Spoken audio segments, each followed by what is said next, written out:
We are Fleming Forestry students, and we will address the importance of black ash to the native community and its value as a wood product. Black ash is so valued by the native community because it is used to construct black ash baskets, which are made from the growth rings of the black ash tree. There are many different nations who have made black ash baskets, ranging from about the middle of Ontario to Michigan, right through Quebec, New York, and the Atlantic coast, as far as south as New Jersey. The black ash basket was the vision of Black Elk, an elder who was concerned for his people. He wanted to leave them with something that would not only help them provide for their families, but also teach them the patience that they needed. When Black Elk died, the people were supposed to burn his body and then bury the remaining ashes in a special place. Out of the ashes would grow a special tree. When the tree matured, it was to be cut down and the growth rings were to be removed.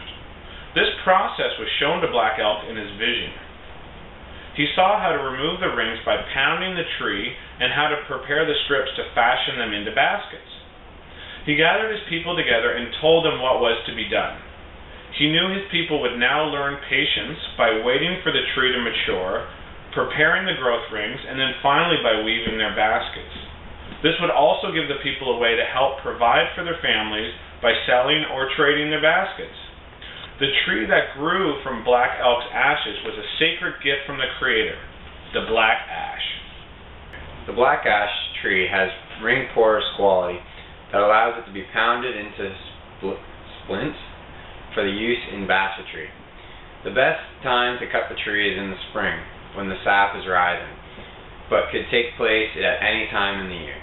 The tree should then be processed into splints very quickly, but can be kept for a period of time submerging in water.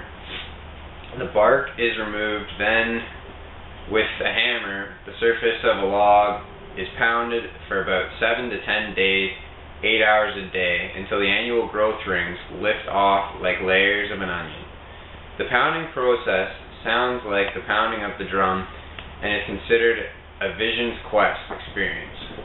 Black ash is extremely adaptable and can be used in its raw state to create baskets for fieldwork, or it can be processed into satiny smooth, near paper thin strips for finely woven baskets.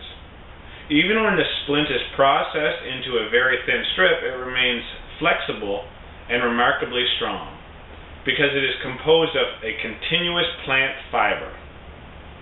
The next secret to building quality black ash baskets is steaming ash to make the handles of the basket. There are only certain trees in nature which will naturally bend. Maples really don't like to bend and will generally break when you attempt to do so. And if it doesn't break right away, it will when it dries out.